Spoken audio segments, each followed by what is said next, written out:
Well, Oxfam International, you think they'd be busy feeding people, but they're not. Instead, they're busy offending people because they've apologized for a video that they recently posted for Pride Month where they used the term TERFs. But the apology is what we call in our house. Now, I'm going to say a swear word. I get emails about it when I say swear words, so I'm going to give you a heads up. This is what we call in our house a bullshit sorry. You know, when you make your child apologize to their sibling for doing something like, you hit her, buddy, you know, with your bag, say you're sorry. And they're like, sorry. That's a bullshit sorry. Where you don't really mean it, but you apologize. The bullshit sorry from Oxfam is for this TERF apology. Again, Oxfam is a charity. They're supposed to be feeding needy people. Now they're just an ideological mouthpiece. So let's go over the term TERF and why it is an offensive term.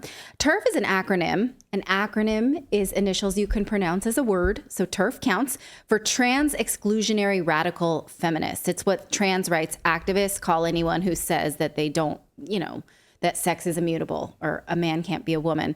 If you say those things or a man can't be in a women's restroom, that makes you a TERF. You're trying to exclude, right, trans people. That's what they think. So you get called a TERF. They describe this as a second wave feminist type way to be. I have a huge problem with that. I'm going to explain it in a second. But first to the imagery of a TERF. Here is a still image from that video that Oxfam posted originally.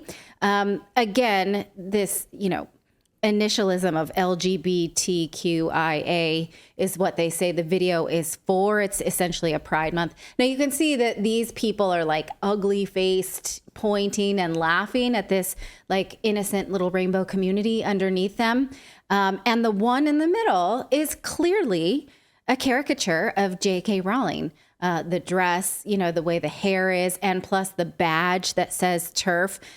Some people are saying that the people on either side of her, maybe you guys can ring in and say if you think they resemble these people. They say maybe the one on the right is Ron DeSantis. I don't know. And the one on the left could be either Andy No or Konstantin Kisin from TriggerPod. Anybody have an opinion about that? Doesn't really matter. The one that's J.K. Rowling is the one that's incontrovertible, and the one that is, you know, people found so offensive. So here's the apology that Oxfam posted.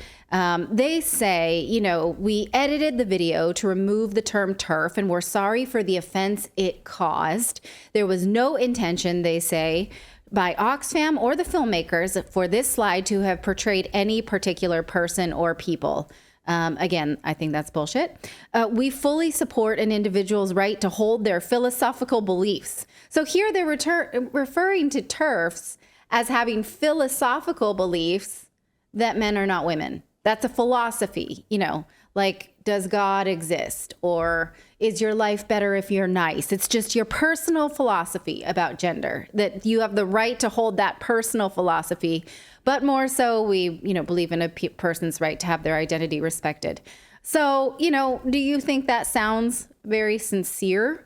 The fact that they respect your ideas on gender as just a philosophy?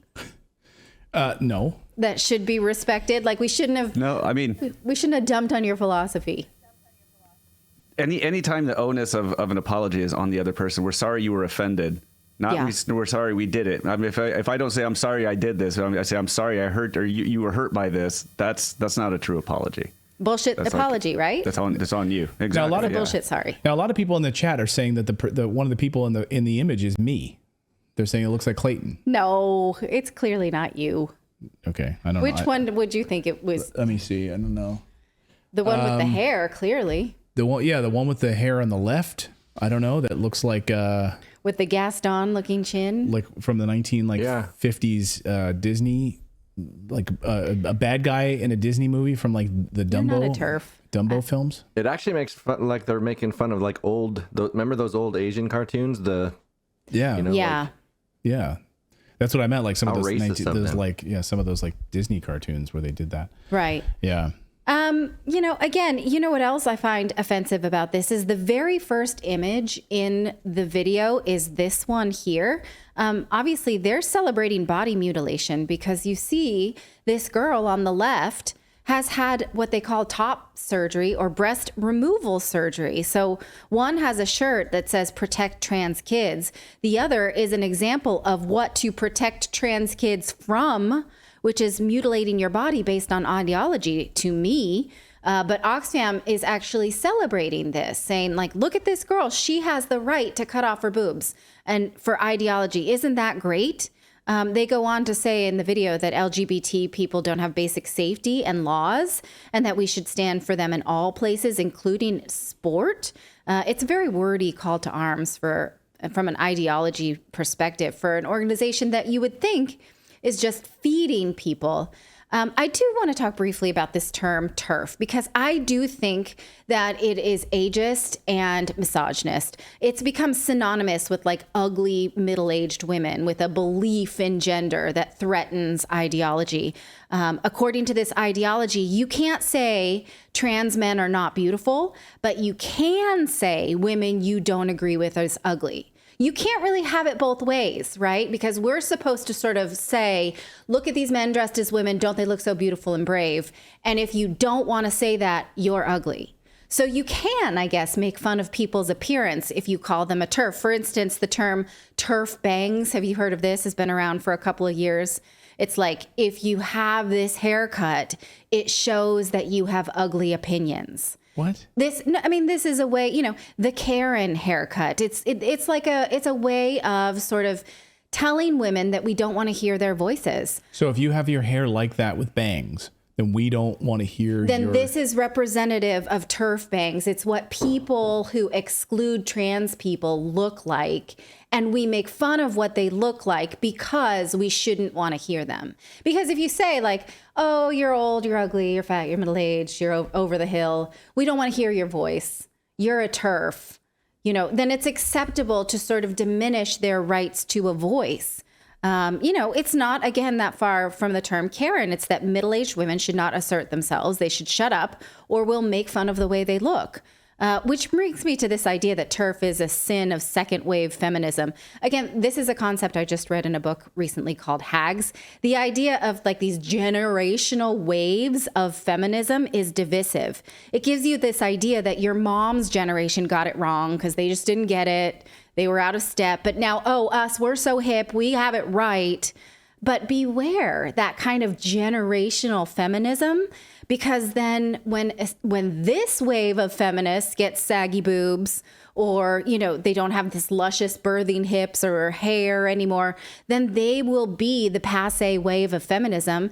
And our daughters then will talk about us and how we all got it wrong because we're over the hill now, right? This is stupid and it's clearly ageist and misogynistic, as if only young people get it. And this is why you see terms like people who menstruate or chest feeders or uterus havers, right? But it stops at 35. Why? Have you ever asked yourself, why is the empowerment language of female biology stop at menopause? Have you ever heard a trans person say people who menopause?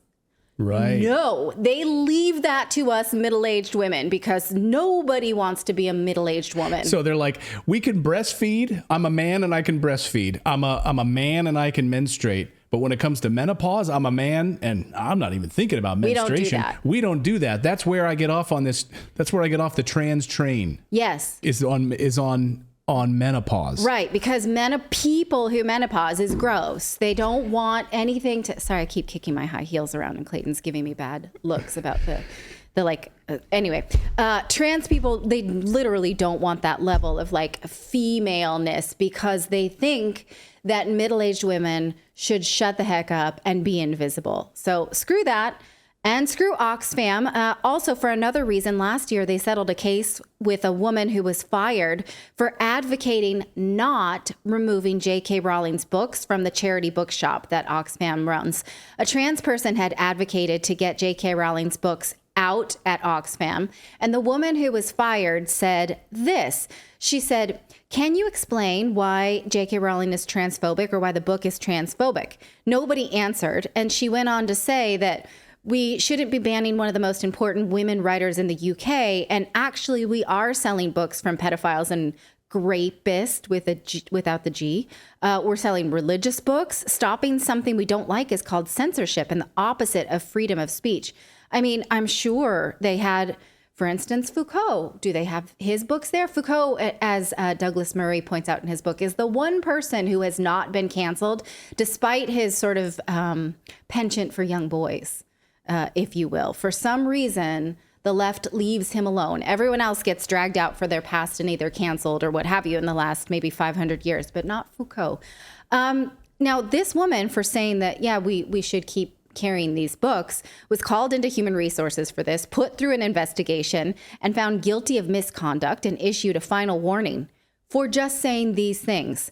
She appealed, she lost, and then she took them to court. And as part of this settlement, Oxfam issued her this bullshit sorry, saying, we believe that each member of our community has a right to earn their religious or to their own religious or, again, philosophical beliefs. They think gender is a philosophy, including the belief that sex is immutable and sex is important. So they're saying these two things are philosophical or religious, but not biological truth. They say, we acknowledge that in dealing with your case and during the disciplinary process, we made mistakes, blah, blah, blah. So again, I don't know that that's acceptable. You decide if you accept that apology, especially in light of allegations that Oxfam senior executives paid Haiti survivors when they were there for sex. And then Oxfam went on to cover it up. The CEO resigned over this in 2008, and they had to take out a full-page apology in The Guardian. And you will inevitably, though, see more ideological campaigning from Oxfam, as evidenced by their 2022 annual report. You can see here what they're making. So they're making, that one. In 2022, they pulled in over $101 million.